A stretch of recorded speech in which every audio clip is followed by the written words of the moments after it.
जय जय रघुवीर समर्थ गणेश शारदा चैव सद्गुरुः सज्जनस्तथा आराध्य दैवतं गुह्यं सर्वं मे रघुनन्दनः गुरुर्ब्रह्मा गुरुर्विष्णुर्गुरुर्देवो महेश्वरः गुरुः साक्षात् परब्रह्म तस्मै श्रीगुरवे नमः।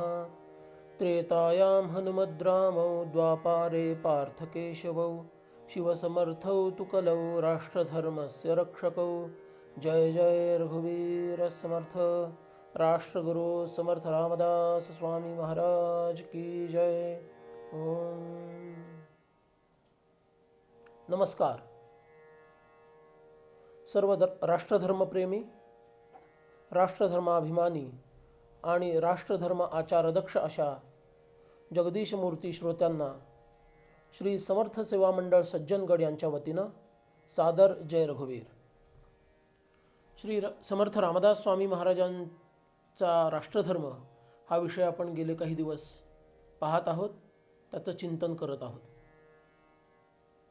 मागच्या प्रवचनामध्ये समर्थ रामदास स्वामींनी इसवी सन 1649 या साली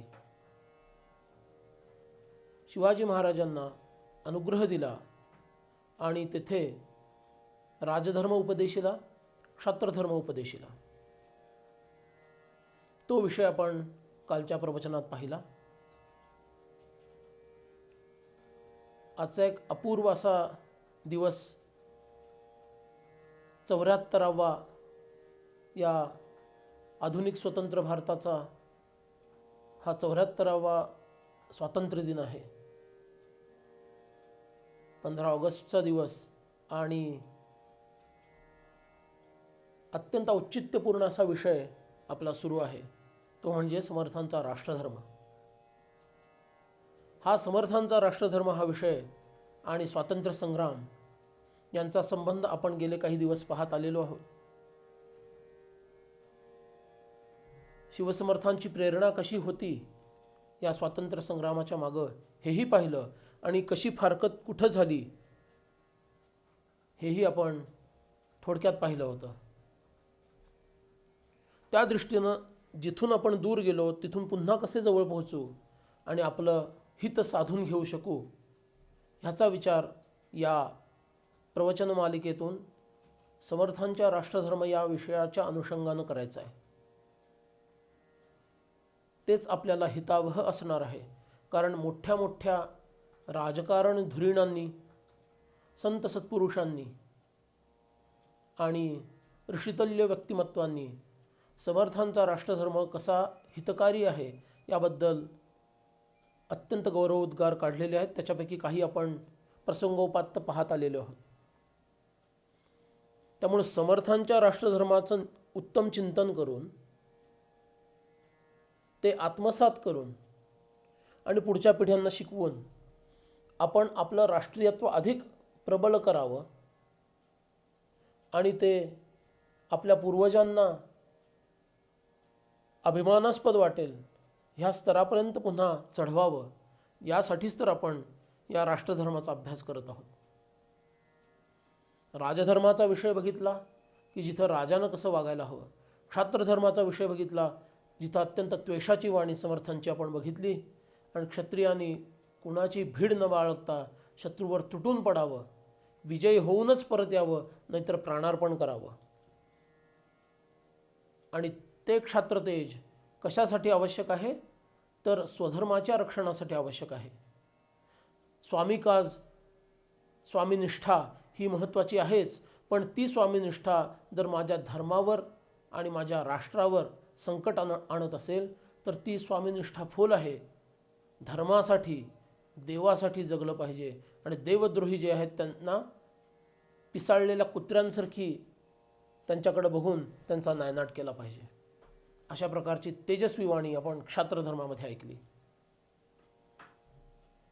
अन्यत्र समर्थांनी एक अपात्र असणारा राजा आणि एक उत्तम राजा अशा प्रकारची 2 प्रकरणं सांगितली आहेत, ती आपण थोडक्यात बघणार आहोत आणि मग समर्थांचा सेवक धर्म हा विषय पाहणार आहोत।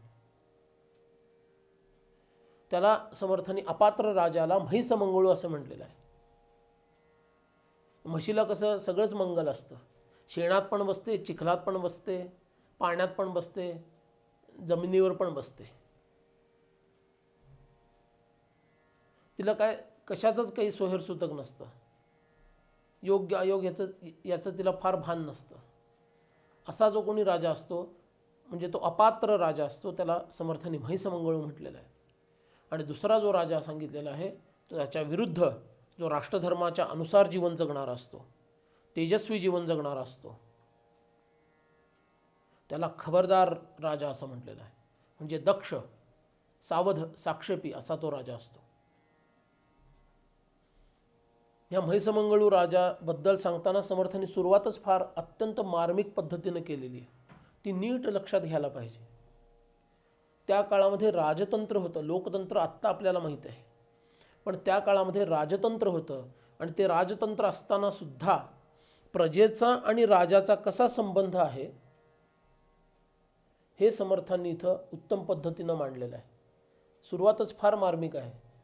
एक बाजू अशी आहे की राजा कालस्य कारणम, राजा हेच सगळ्याचं मूळ आहे, अगदी काळाचं कारणसुद्धा राजाच आहे. हे जरी खरं असलं तर दुसरी बाजू पण तेवढीच महत्त्वाची आहे, ती म्हणजे प्रजेची दक्षता. प्रजा जागृत आहे की नाही, प्रजा राष्ट्रधर्म दक्ष आहे की नाही. राजा जर चुकीचा वागत असेल तर त्याच्यावर प्रजा आपल्या विरोधाच्या माध्यमातून दडपण आणते की नाही, आणि वेळ प्रसंगी त्याला पदच्युत पण करण्यासाठी ती प्रवृत्त होते की नाही.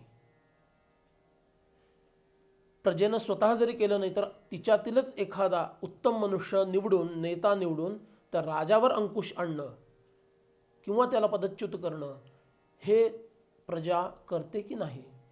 ह्या अनुषंगानं, या अर्थानं समर्थांनी हा विषय सुरू केलेला आहे. मोठे ते पाप लोकांचे, प्रभू तो जाणता नसे. वर्ततो शिकवल्या बोले, तो काय म्हैस मंगळू, असा प्रश्न समर्थांनी उपस्थित केलेला आहे. प्रभू म्हणजे राजा. इथं काय म्हटलेलं आहे, म्हैस मंगळू राजा असणं आणि त्याच्या सत्तेखाली आपण जगणं हे राजाचं नाही तर प्रजेचं पाप आहे असं समर्थांना सांगायचं आहे. मोठे ते पाप लोकांचे, राजा तो म्हैस मंगळू. म्हणजे प्रजा, तो राजा कसा आहे, ह्या प्रकारचा आहे, याचं कारण लोकांचं पाप आहे. पाप पुण्य या अर्थानं तो थेट अर्थ न घेता त्याचा पाप या शब्दाचा अर्थ काय आहे, इथं प्रजेनं राष्ट्रधर्म दक्ष नसणं हेच पाप आहे. प्रजेनं राष्ट्रनिष्ठ नसणं हेच पाप आहे. प्रारब्धवादी असणं हेच पाप आहे. प्रजेचं हे कर्तव्य आहे की आपल्यावर राज्य करणारा राजा आणि त्यानं चालवलेलं राज्यतंत्र हे योग्य पद्धतीनं राजधर्मानुसार, राज्य शासनाच्या नियमांच्या अनुसार कार्य करतं की नाही, ह्याबद्दल प्रजादक्ष आहे का. ती प्रजादक्ष नसेल तर ते तिचं पाप आहे आणि त्याचा परिणाम म्हणून नीच प्रवृत्तीचा राजा तिला लाभलेला आहे. हे राजतंत्राच्या काळात समर्थांनी सांगितलंय बरं का. हे आपण नीट लक्षात घ्यायला पाहिजे. आत्ता लोकतंत्र असतानाही आम्हाला अजून हे नीट समजत नाही आहे. काही लोकांना समजतं, काही लोकांना समजत नाही, अशी अवस्था आहे. ठीक आहे, तरी थोडी प्रगती आहे समजण्याच्या दिशेनं, थोडी प्रगती आहे असं म्हणू शकतो आपण. विशेष करून 2014 पासून पुढं आपण असं म्हणू शकतो. पण ती काही पूर्ण प्रगती नाही आहे. आत्ता तोंड फिरलेलं आहे फक्त. पहिलं दुसरं पाऊल टाकतोय आपण अजून. व्यक्तिशः असेल एखादा खूप पुढे गेला असेल, पण समाज म्हणून आणि राष्ट्रीय भावना म्हणून आपण नुसती एखाद दुसरी अशी पायरी पुढे गेलेलो आहोत असं म्हणता येईल. 74 वर्ष होत आली स्वातंत्र्य मिळून, म्हणजे झाली. असो, पण त्या काळामध्ये जेव्हा राज्यतंत्र होतं त्याही वेळेला दुष्ट राजा, अपात्र राजा मिळणं हे लोकांचं पाप, प्रजेचं पाप आहे, हे समर्थांचं सांगणं आहे. कारण प्रजा राष्ट्रहितदक्ष नाही आहे. प्रजा फक्त आत्मकेंद्री झालेली आहे. आणि कोणी नेभळट असेल तो अरे काय, तो राजा आहे तो तसंच वागणार, आम्ही काय करू शकतो, आम्ही पामर गरीब असं म्हणणारे लोक असतात. हे समर्थांना सांगायचं आहे. बरं, ह्याला इतिहास आहे का? मी इतिहास आपल्याला सांगतो.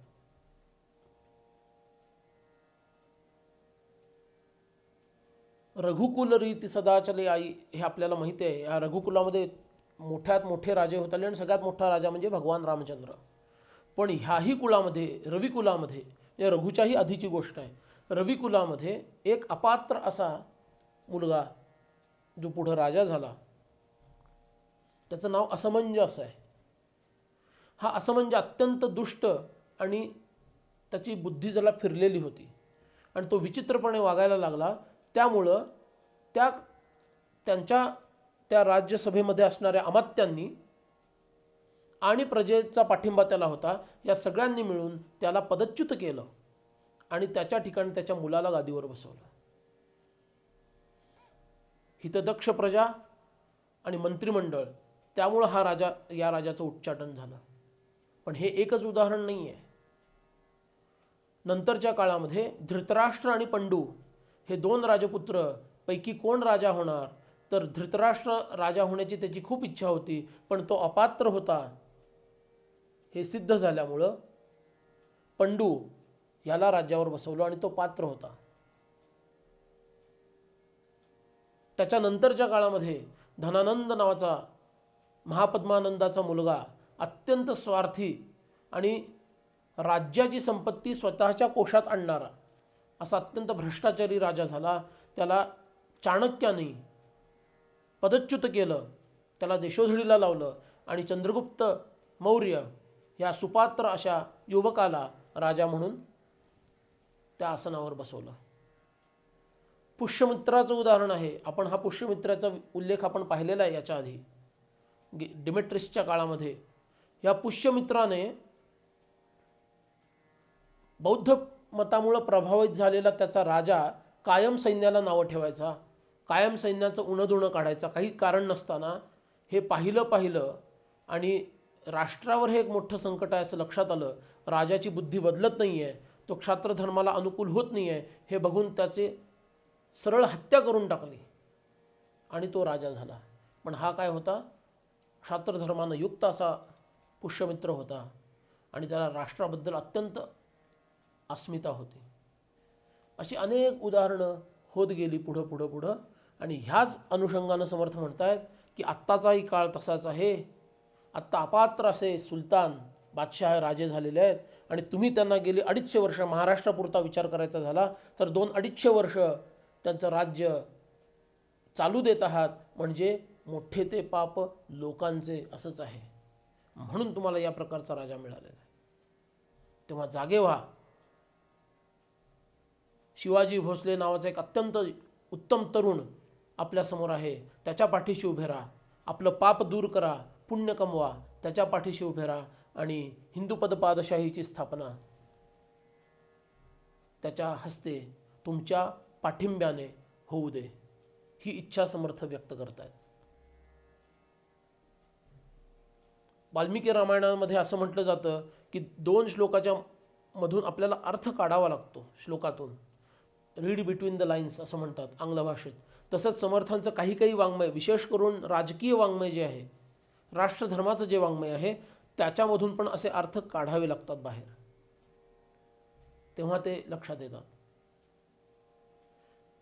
आणि मग अशा राजाच्या राज्यात काय काय चालतं ह्याचा उल्लेख आहे. तो दुसऱ्याच्या तंत्रानं वागणारा असतो, त्यामुळं कारभारी चालवतील तसं राज्य चालतं. कुणाचा कुणाला ताळमेळ नाही, हिशोब नाही, प्रचंड भ्रष्टाचार चालू आहे, भूमी हडप केली जाते, गरिबांवर अत्याचार होतात, राजाला कोणी विचारत नाही, अशा नाना प्रकारच्या गोष्टी होत राहतात. आणि त्यामुळं असा अपात्र राजा आहे, तो राज्यावर राहणं हे राष्ट्राचं पण किती दुर्दैव आहे. कारण त्या राष्ट्रामध्ये राष्ट्रधर्म हितदक्ष असे नागरिक नाहीत, असे मंत्री नाहीत, असे लोक नाहीत. आणि मग अशा राजाच्या विरुद्ध असणारा दुसरा जो राजा सांगितला आहे तो कोण आहे? तो खबरदार राजा सांगितला आहे. हा खबरदार राजा म्हणजे कसा आहे? हा अत्यंत साक्षेपी आणि विवेकी आहे. तो प्रत्येकाला आपल्या अधिकारात आणि धाकात ठेवतो. मी घाबरवतो असा अर्थ नाही, पण राजेसाहेबांच्या पुढं वाकडं तिकडं वागलेलं चालत नाही. हे एकदा कळलं की सगळे अगदी नीट रेखीव पद्धतीनं काम करतात. प्रत्येक विभाग हा रेखीव पद्धतीनं काम करतो. ह्याची ढवळाढवळ त्याच्यात, त्याची ढवळाढवळ त्याच्यात, ह्या प्रकारे काम होत नाही. आणि राजाचं बारीक लक्ष प्रत्येकावर असतं. म्हणून तर शब्दच समर्थांनी घेतलाय खबरदार. खबरदार म्हणजे दक्ष. दक्ष म्हणजे प्रजाहित दक्ष, राष्ट्रहित दक्ष, समाजहित दक्ष, अर्थहित दक्ष. संपत्ती वाढली पाहिजे, कोश वाढला पाहिजे, शस्त्रास्त्र वाढली पाहिजेत, नीतिमत्ता वाढली पाहिजे, न्यायप्रिय आणि न्यायदक्ष. अन्याय कोणावर होता कामा नये, तो न्यायी पाहिजे. हे कसं शक्य आहे? जर राजा साक्षेपी असेल, दीर्घ प्रयत्न करणारा असेल, विवेकी असेल, तर आणि तरच हे शक्य होतं. नाहीतर मंत्री त्याला वेड्यात काढू शकतात. एखादा स्वार्थी मंत्री असेल तर तो मंत्री राजाला आपल्या पद्धतीनं नाचवू शकतो. पण राजा जर दक्ष असेल, तेजस्वी असेल, निर्भय असेल आणि ठामपणे निर्णय घेणारा असेल, तर त्याचे अमात्यसुद्धा लेचेपेचे राहत नाहीत. हां, असं करून बघू, नाही जमलं तर मग तसं करून बघू, तेही नाही झालं तर मग काय होईल ते बघू. असले प्रकार या खबरदार राजाच्या राज्यात होत नाहीत. हे असं करून बघू म्हणजे असं होणार असेल तरच ते करायचं आहे, नाहीतर करायचं नाही आहे.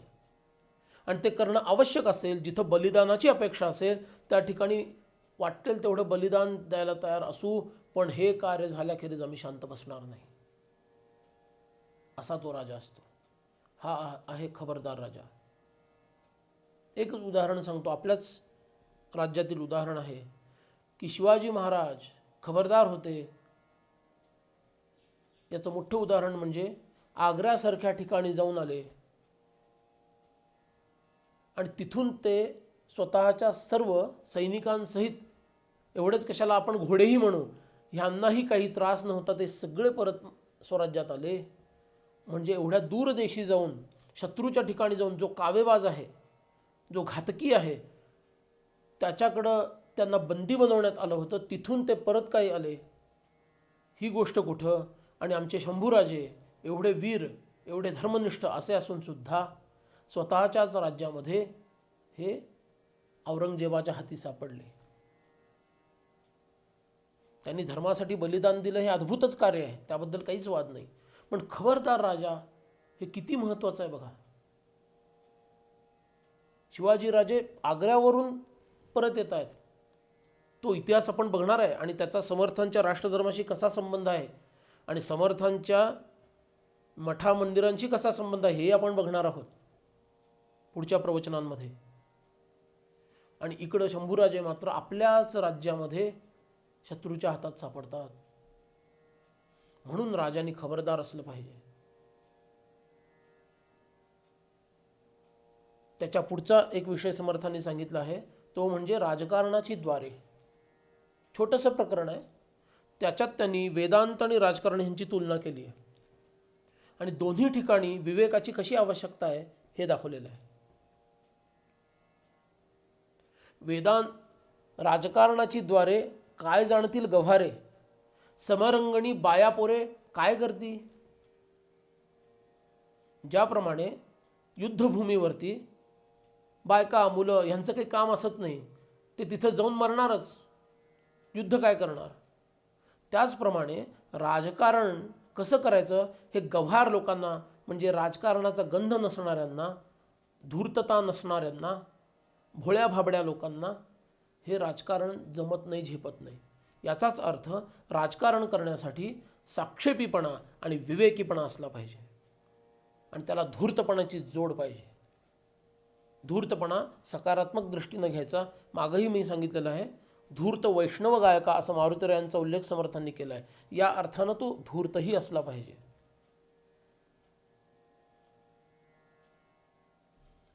असा मनुष्य विवेक करतो त्यावेळेला तो प्रपंचातील सर्वोच्च अवस्था म्हणजे राष्ट्रधर्माच्या स्थापनेसाठी केले गेलेलं राजकारण याच्यामध्ये तो यशस्वी होतो. आणि असाच विवेकी मनुष्य परमार्थामध्ये जेव्हा कार्य करतो तेव्हा नित्यानित्य विवेकाच्या द्वारे अथवा सारासार विवेकाच्या द्वारे किंवा आत्मानात्म विवेकाच्या द्वारे तो आत्मस्वरूप बनतो किंवा ब्रह्मस्वरूप बनतो.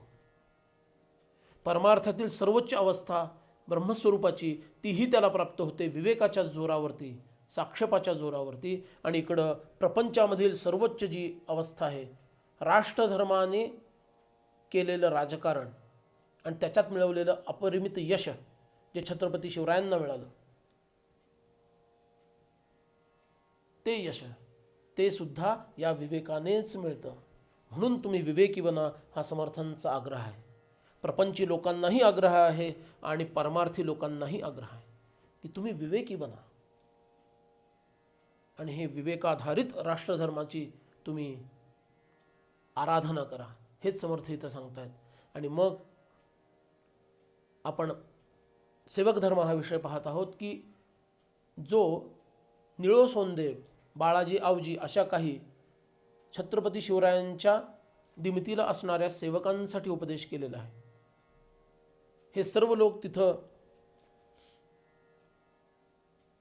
ज्या ठिकाणी शिवरायांना अनुग्रह होत होता त्या ठिकाणी हे सर्व लोकही होते.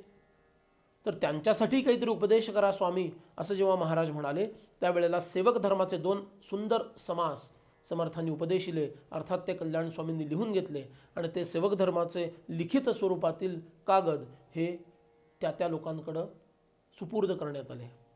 त्या सेवक धर्माचा थोडक्यात गोषवारा आपण पाहणार आहोत, कारण आपण हे सगळं राष्ट्रधर्माच्या अंतर्गत पाहत आहोत. स्वतंत्रपणे पाहण्यासाठी आपण विस्तृतपणे हे बघू शकू, पण सध्या राष्ट्रधर्माच्या अंतर्गत आपण हे पाहत आहोत. त्यामुळे गोषवारा तेवढा घेऊया. सेवक धर्माच्या पहिल्या समासामध्ये समर्थांनी सेवकांनी कसं नसावं आणि कसं असावं याबद्दल सांगितलं आहे. आणि दुसऱ्या समासामध्ये स्वामींनी सेवकाबद्दल काय भाव ठेवावा, स्वामी सेवक संबंध कसा असावा याबद्दल सांगितलेलं आहे.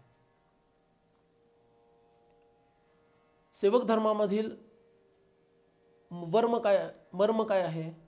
मुख्य मर्म हेच आहे की सेवक धर्माचे मुख्य मर्म कदापि नसावे कृत्रिम. कपट पोटात ठेवून सेवक धर्म पाळला जात नाही. कृत्रिमपणा म्हणजे काय? वरवर मी तुमचा सेवक आहे असं दाखवायचं आणि आतून मात्र काय करायचं, काहीतरी कपट ठेवायचं. राजकारणामध्ये कपट हा शब्द आहे. सामान्य जीवनामध्ये लोक स्वार्थी असतात, स्वतःचा हेतू साधण्यासाठी प्रयत्न करत असतात. मालक बुडाला तरी चालेल पण माझं काम झालं पाहिजे अशा वृत्तीनं मालकाची हाजी वर केल्यासारखं दाखवतात आणि नंतर मात्र स्वतःचं कार्य साधतात आणि मालकाला बुडवतात. आणि राजकारणामध्ये मात्र कृत्रिम याचा अर्थ कपट, स्वतःच्या स्वामीशीच कपट करायचं. अमर्याद फितवेखोर त्यांचा करावा संहार, हे जे काही राजधर्मामध्ये समर्थांनी सांगितलेलं आहे त्याच अर्थानं हा कृत्रिम शब्द आहे. सेवकाने असं असू नये. ज्यांनी आपल्याला मोठं केलं, आपल्याला उत्तम पद दिलं, त्याच्याबद्दल आपण कृतज्ञ असावं. ते समोर असताना काम केल्यासारखं दाखवायचं आणि पाठीमागे मात्र आळोखे पिळोखे देत बसायचं आणि कार्यनाश करायचा, हे सेवक धर्माचं लक्षण नाही. स्वार्थासाठी सारखा तगादा लावायचा, सारखं रडतच बसायचं स्वामीपाशी, मला असं पाहिजे तसं नाही आहे, हे करून द्या ते करून द्या, हे सेवक धर्माचं लक्षण नाही.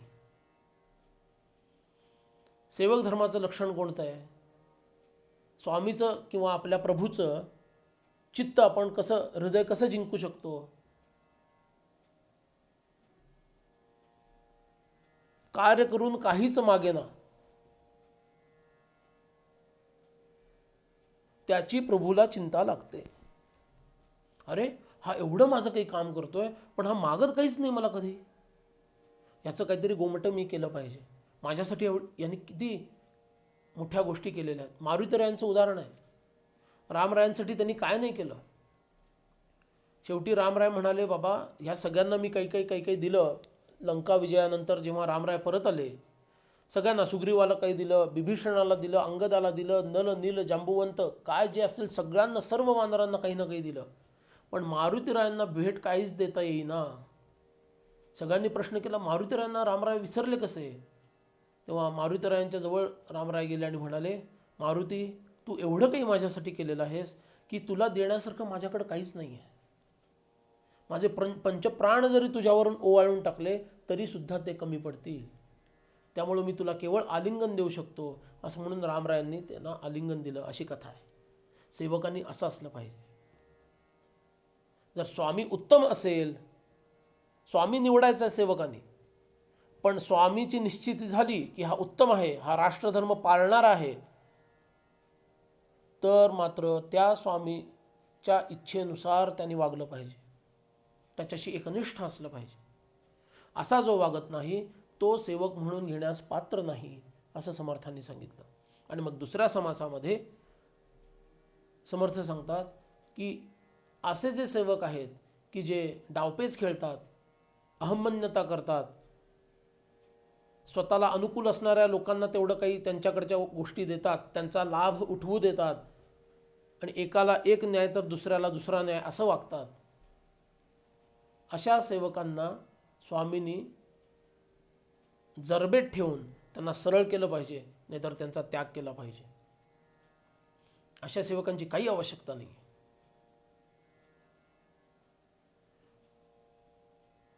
स्वामींच्या समोर उद्धटपणे बोलणारा, मालकासमोर उद्धटपणे बोलणारा, स्वतःची दादागिरी करणारा, मालकाचा शब्द न पाळणारा, असा सेवक कामाचा नाही. जो सेवक अडला तो काही कामाचा नाही.